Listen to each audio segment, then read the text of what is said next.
After finally beating Suicide Squad, Kill the Justice League, and diving into the endgame, I played around 25 hours and can honestly say that this game met my expectations, where it let me down in some areas but exceeded it in others. I'm going to give you my honest thoughts on this game with as few spoilers as I can. The gameplay and scenes you'll see on screen that are story related are from the first couple of hours and chapters of the game. Kill the Justice League just released on February 2nd or January 30th if you bought the deluxe edition, and was developed by Rocksteady Studios and published by Warner Brothers Games, which also made the famous Arkham series, which in my opinion are some of the best superhero games of all time. That series definitely had me excited about this one. Suicide Squad is a single-player and co-op third-person action-adventure shooter game that takes place in Metropolis, where you and your crew are sent there to take out the members of the Justice League after Brainiac has brainwashed them into serving him. Metropolis is fun to explore, colorful and vibrant and packed with enemies. The combat is simple and repetitive, but pretty damn fun with the mix of your squad's abilities and amount of weapons and perks you get throughout the game. The playstyle between each character was not as unique as I would have liked, except for the traversal skills and some specific abilities. Where Suicide Squad really shined for me though was throughout the story and humor and banter between the squad that had me laughing throughout the entirety of the game. There were some story developments that let me down, but the amount of silly punchlines, corny jokes, and random humor sprinkled throughout the game made it my favorite part of it. I've never been much of a fan of Suicide Squad until now.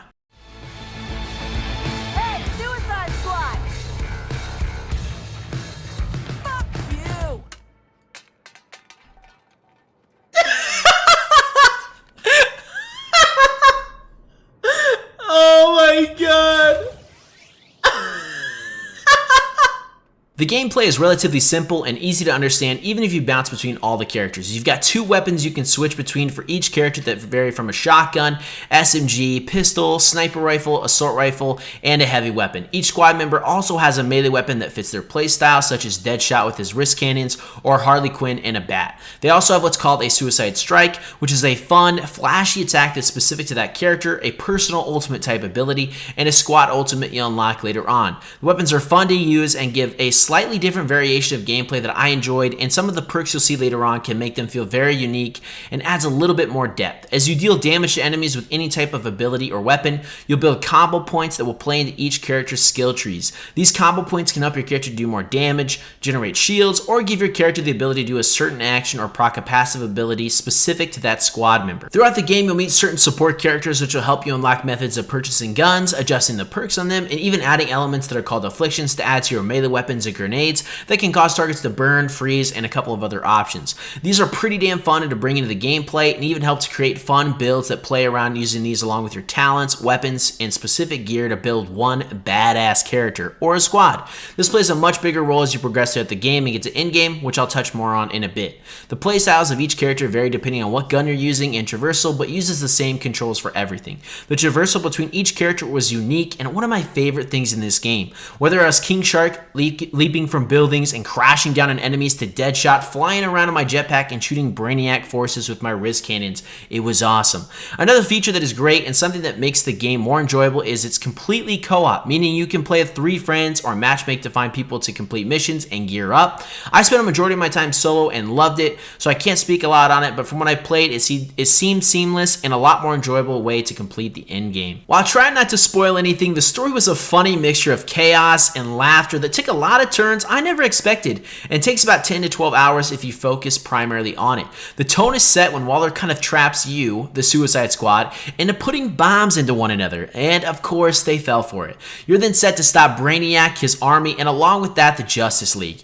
Each one of the Suicide Squad members run into a personal superhero they have a history with, which adds a fun element and great dialogue, including a lot of shit talking to them and each other throughout, which is pretty hilarious. It's an interesting turn to have some of our favorite superheroes growing up turn evil, and then you got to save the world from them. It's such an interesting take that I think works, but also runs into some dangerous territory for a lot of people. For me, Superman is one of my favorite superheroes, and I didn't have a connection to any of the Suicide Squad. Really didn't know what to expect from them, but I definitely wanted them to do Superman right.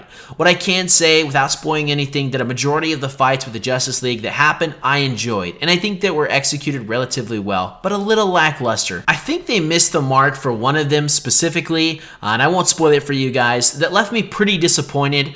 But even when the fight wasn't what I expected, the humor that followed was absolutely great. They really hit the spot with the amount of jokes, attitude, and comments they sprinkled throughout the serious parts, the emotional moments, and just at random times.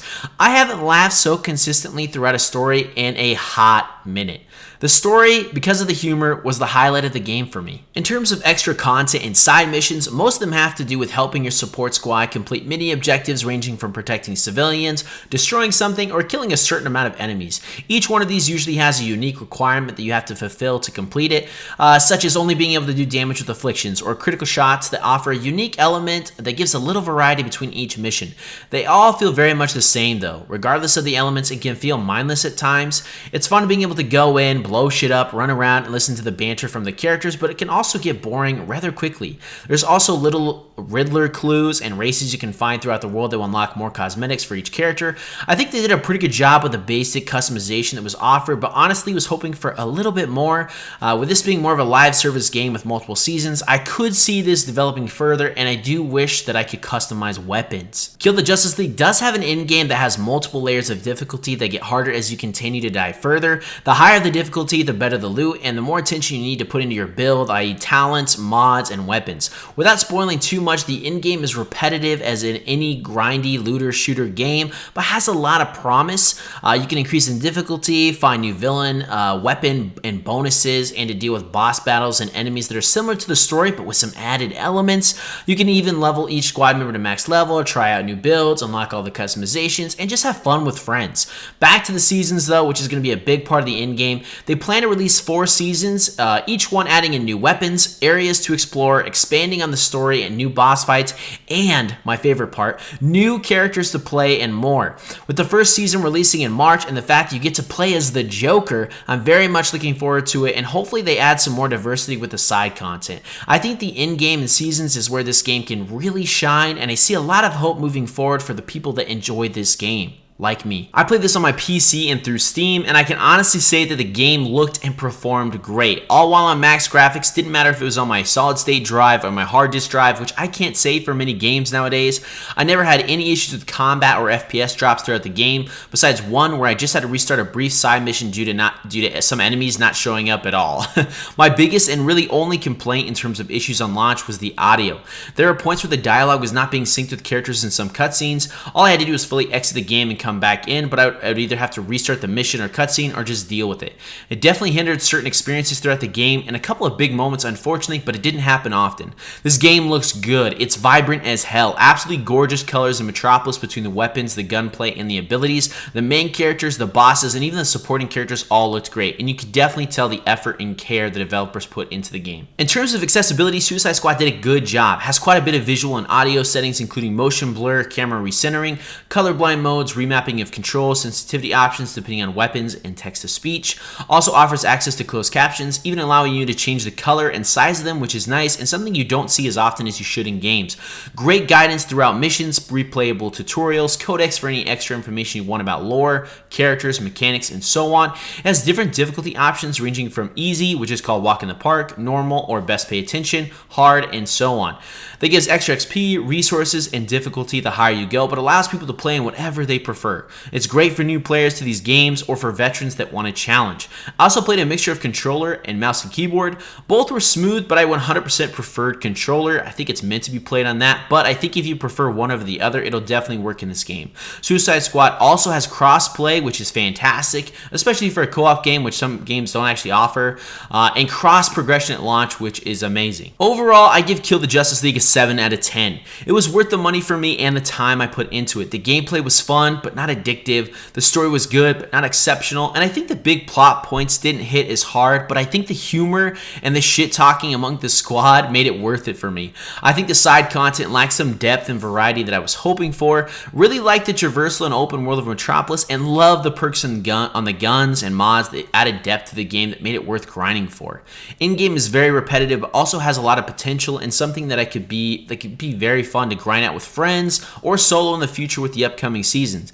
Game looks great though, performed pretty damn well, especially for PC compared to other games nowadays, and honestly, I'm very excited for the future seasons and new characters we'll be able to play. Being able to go to new areas versus new bosses and have loads of new gear to collect sounds fun as hell. If you're looking for a fun, third-person action-adventure game with a lot of humor, a grindy gameplay loop that you can play solo or with friends, or maybe just like the Suicide Squad, it's definitely a pickup. If you've got other games higher up your list to play, don't really like the Suicide Squad or the thought of hunting down your heroes, then I'd pass on it or just wait until it goes on sale. Hope you guys enjoyed the video. Hit that sub button if you're interested in more guides, tips, reviews, and news for new popular games, and thanks for watching.